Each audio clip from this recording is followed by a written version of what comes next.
저는 오랫동안 제대로 된 기도에는 제대로 된 자세가 필요하다고 믿었습니다. 무릎을 꿇고 두 손을 모으고 고개를 숙여야 한다고요.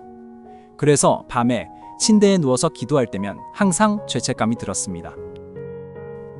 편하게 누워서 기도하면 하나님이 정말 들으실까? 내가 게으른 건 아닐까?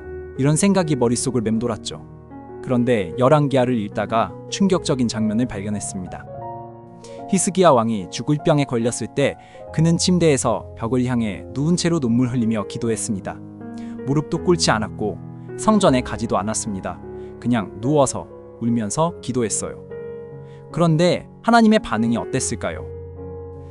선지자 이사야가 궁궐 문을 나서기도 전에 하나님이 즉시 응답하셨습니다. 15년의 수명을 더해주시겠다고요. 저는 그 순간 깨달았습니다. 하나님은 우리의 자세를 보시는 게 아니라 마음을 보신다는 것을요. 오늘 영상에서는 성경이 기도 자세에 대해 실제로 뭐라고 말하는지 5가지 놀라운 사실을 알려드리겠습니다. 여러분이 침대에서 기도할 때 느꼈던 죄책감, 오늘 완전히 내려놓으실 수 있을 거예요. 시작하기 전에 아멘 댓글 한번 남겨주시고 구독과 좋아요로 이 축복의 통로에 동참해주세요. 하나님의 자유케 하시는 진리가 여러분의 삶에 임할 겁니다. 첫 번째, 히스기야 왕은 누워서 기도했고 하나님은 즉시 응답하셨습니다. 열왕기하 20장 2절에서 3절을 보면 이렇게 기록되어 있습니다.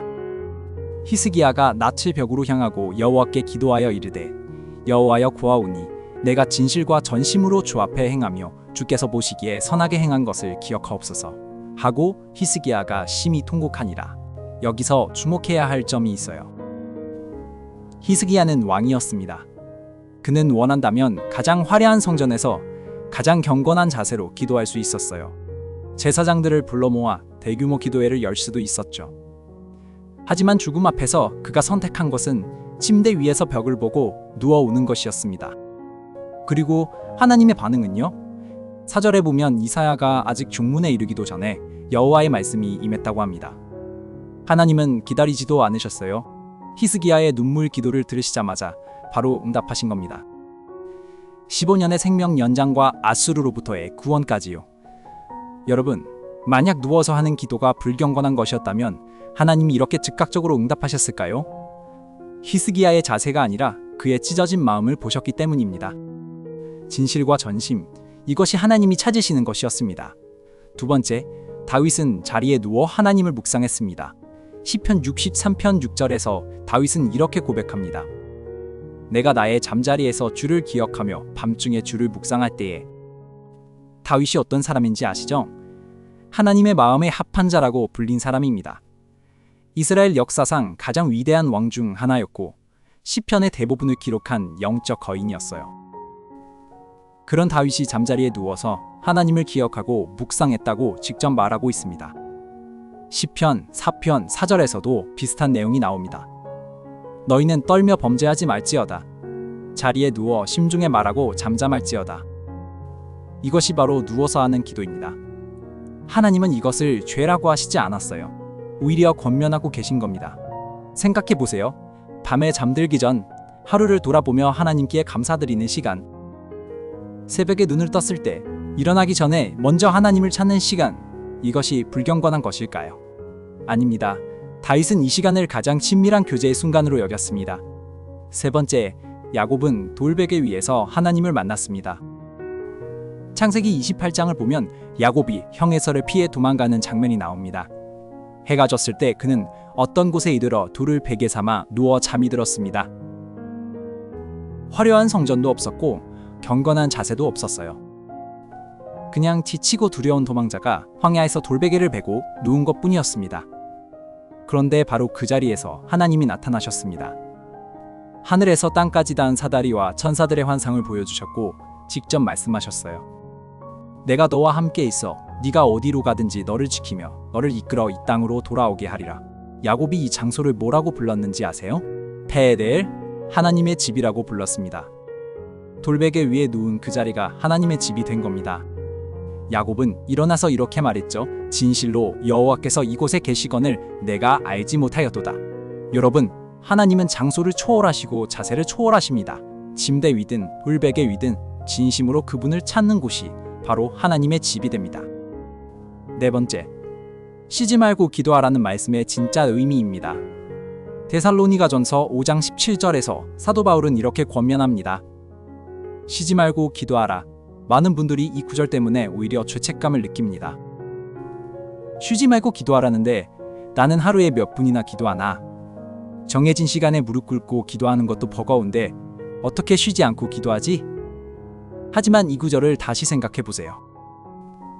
만약 기도가 특정한 자세와 장소에서만 가능하다면 쉬지 말고 기도하라는 것 자체가 불가능한 명령이 됩니다. 우리가 24시간 무릎 꿇고 있을 수는 없잖아요. 일도 해야 하고 밥도 먹어야 하고 잠도 자야 합니다. 바울이 말하는 쉬지 않는 기도는 끊임없이 하나님과 연결된 삶을 의미합니다. 걸으면서도, 일하면서도, 누워서도 하나님을 의식하고 대화하는 삶이에요. 기도는 특별한 행사가 아니라 호흡과 같은 것입니다. 아침에 눈을 뜨자마자 감사하는 것, 출근길에 오늘 하루를 맡기는 것, 점심 먹기 전에 짧게 감사하는 것, 밤에 누워서 하루를 돌아보며 대화하는 것, 이 모든 것이 쉬지 않는 기도입니다. 하나님은 이런 일상 속 기도를 원하십니다. 다섯 번째, 하나님이 정말로 보시는 것은 마음입니다. 사무엘상 16장 7절에서 하나님은 사무엘에게 이렇게 말씀하셨습니다. 그의 용모와 키를 보지 말라. 내가 이미 그를 버렸노라. 내가 보는 것은 사람과 같지 아니하니 사람은 외모를 보거니와 나 여호와는 중심을 보느니라. 여기서 중심이라는 단어가 핵심입니다. 히브리어로 레바브인데 이것은 마음의 가장 깊은 곳, 생각과 의지와 감정의 중심을 의미합니다. 하나님은 겉으로 보이는 것에 관심이 없으세요. 우리의 속마음, 진짜 동기, 진심을 보십니다. 예수님께서도 이것을 명확히 하셨습니다. 마태복음 6장 5절에서 6절을 보면 위선적인 기도에 대해 경고하시면서 이렇게 말씀하셨어요. 너는 기도할 때에 내 골방에 들어가 문을 닫고 은밀한 중에 계신 내 아버지께 기도하라. 예수님이 강조하신 것은 자세가 아니었습니다. 진심이었습니다. 사람들에게 보이려고 거리에서 서서 기도하는 것보다 골방에서 누워서라도 진심으로 드리는 기도가 하나님께 더 귀하다는 것이죠. 시편 51편 17절에서 다윗은 이렇게 고백합니다. 하나님께서 구하시는 제사는 상한 심령이라. 하나님이여 상하고 통회하는 마음을 주께서 멸시하지 아니하시리이다. 하나님이 원하시는 것은 완벽한 자세가 아닙니다. 상하고 통회하는 마음, 진심으로 그분을 찾는 마음입니다. 그 마음이 있다면 누워있든 서있든 걷고 있든 하나님은 들으십니다. 그렇다면 왜 우리는 자세에 집착하게 되었을까요? 여기서 한 가지 더 생각해 볼 것이 있습니다. 기도할 때 특정 자세를 취하는 것 자체는 나쁘지 않습니다. 무릎을 꿇는 것은 겸손의 표현이 될 수 있고 두 손을 모으는 것은 집중의 표현이 될 수 있어요. 성경에도 무릎 꿇고 기도하는 장면들이 많이 나옵니다. 문제는 자세가 형식이 되고 그 형식이 본질을 가를 때입니다. 무릎은 꿇었지만 마음은 다른 곳에 있다면, 두 손은 모았지만 생각은 내일 일정을 떠올리고 있다면 그 기도가 과연 하나님께 닿을까요? 반대로 몸이 지쳐 누워 있어도 병상에서 움직일 수 없어도 마음이 진심으로 하나님을 향해 있다면 그 기도는 천국 보좌 앞에 도달합니다. 히스기야가 그랬고 다윗이 그랬고 야곱이 그랬습니다. 그들의 공통점은 자세가 아니라 간절함이었습니다. 오늘 우리가 살펴본 것을 정리해 볼게요. 히스기야는 누워서 기도했고 즉시 응답받았습니다. 다윗은 잠자리에서 하나님을 묵상했습니다. 야곱은 돌베개 위에서 하나님을 만났습니다. 쉬지 말고 기도하라는 말씀은 삶의 모든 순간에 기도하라는 의미입니다. 그리고 하나님은 자세가 아니라 마음을 보십니다. 여러분, 오늘 밤 침대에 누울 때 더 이상 죄책감을 느끼지 마세요. 피곤해서 무릎 꿇기 힘들 때, 아파서 일어날 수 없을 때 그냥 누운 채로 하나님께 말씀드리세요. 주님, 오늘 하루 감사합니다. 내일도 함께 해주세요. 이 짧은 기도도 하나님은 기뻐 받으십니다. 지금 여러분에게 도전 드립니다. 오늘 밤 잠들기 전에 누워서 기도해 보세요. 죄책감 없이 자유롭게 그냥 아버지께 말하듯이요. 하나님은 그 기도를 듣고 계십니다. 이 영상이 여러분의 마음에 자유를 주었다면 같은 죄책감으로 고민하는 분들에게 공유해 주세요. 댓글로 여러분은 주로 어디서 기도하시는지 나눠주시면 좋겠습니다. 하나님은 형식을 원하시는 분이 아닙니다. 여러분의 진심을 원하시는 분입니다. 누워서든 서서든 걸으면서든 그분을 향한 여러분의 마음이 있다면 그것이 바로 기도입니다. 하나님의 크신 사랑과 자유가 오늘 여러분의 삶에 충만하시길 축복합니다.